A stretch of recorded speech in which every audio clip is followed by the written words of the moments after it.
Hey, what's going on, guys? The Horror Man back with the next review of the Terror in the Aisles challenge. This time, Jason and I watched The Seduction.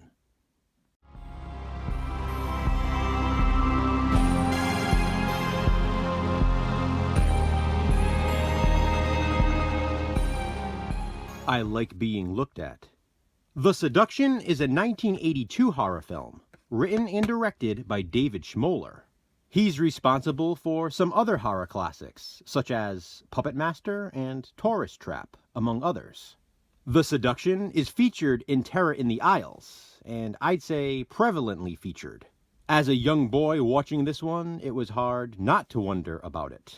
When I think of Terror in the Aisles, The Seduction is one of the first movies that comes to mind. Jason and I have been looking forward to this one for a while. This is a favorite of ours.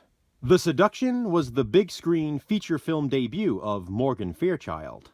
And in the movie, she bears it all, time and time again. That includes full frontal nudity from this lovely 80s goddess.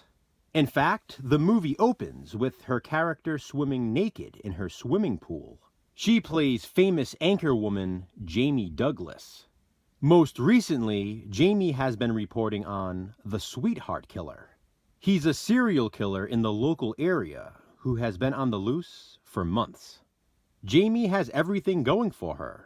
She's famous, she's rich, and she has a reporter boyfriend named Brandon, whom she loves. Jamie also has a secret admirer. Andrew Stevens, who we recently saw in Brian De Palma's The Fury, plays Derek, a photographer obsessed with Jamie. He watches her from his window and takes photos of her. He then plasters these photos all over his wall. He sends Jamie flowers at her work. He also calls her there, and at her home, and even at a friend's house. He watches her skinny dip, and he watches her shower. He even stalks Jamie from inside her own closet. Jamie spots Derek in the background of news footage of her reporting on the Sweetheart Killer. If The Seduction were a song, it would be I'll Be Watching You by The Police. Derek knows every move Jamie makes. His obsession deepens as the movie goes on. At first, she politely declines his advances, but then ultimately loses her cool when she discovers him following her at the mall. Derek even invades her house and at one point is beat up by her boyfriend Brandon. But that doesn't stop him. He's in love with Jamie. He even claims that he and Jamie are an item and eventually engaged. He tells this to a young girl named Julie, who works with Derek. In contrast, Julie is in love with Derek. He, of course, has no romantic interest in her, because his heart belongs to Jamie. Eventually, Derek's obsession becomes deadly. He tells Jamie right out, if he can't have her, no one will. Brandon's friend is a cop who gives them some piss-poor excuse why he can't help.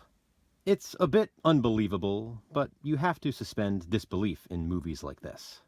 Jamie has no choice but to finally fight back if she wants to survive.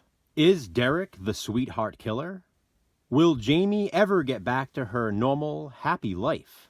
How high will the body count rise in The Seduction? The Seduction has always stuck with me, ever since I was first introduced to it in Terror in the Aisles. Again, as a young boy watching it, it was hard not to be curious. Terror in the Aisles is known for showing some of the best scenes of the movies featured. In the case of The Seduction, many of the nude scenes are shown. With this being Morgan Fairchild's debut, she was very young in this, and very beautiful. And did I mention very naked much of the time?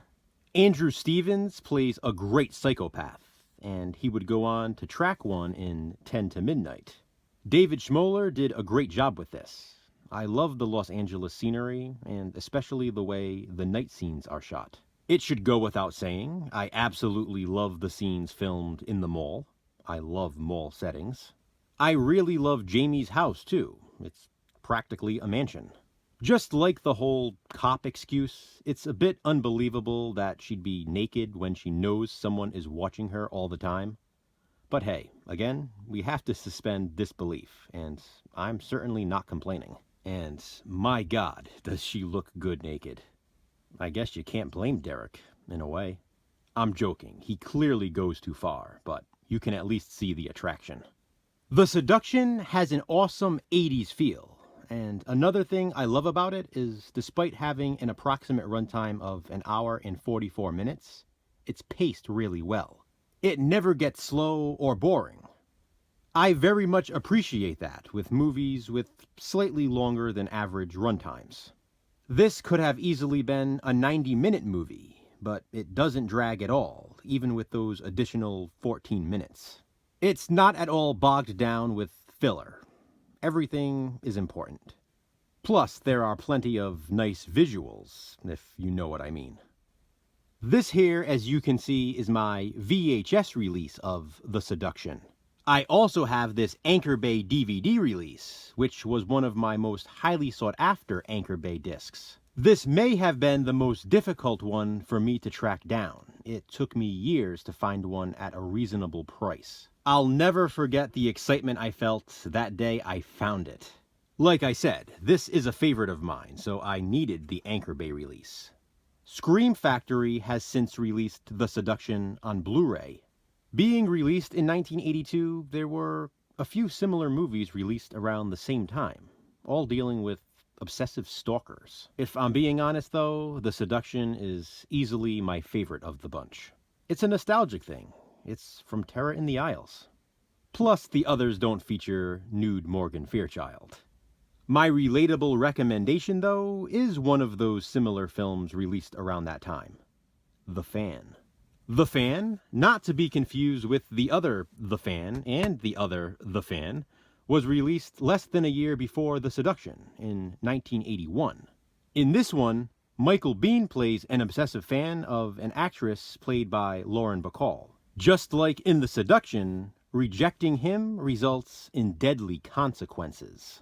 Although I don't like it quite as much as The Seduction, I do love The Fan. And who knows, maybe if this was the one featured in Terror in the Isles, I might feel differently. Have you seen The Seduction? If so, what do you think of it? Comment below and let me know. And please be sure to check out Jason's review. We like to have our videos looked at, so watch the next review of the Terror in the Isles challenge coming soon. Until then, thanks for watching guys. Hit that thumbs up and be kind. Subscribe.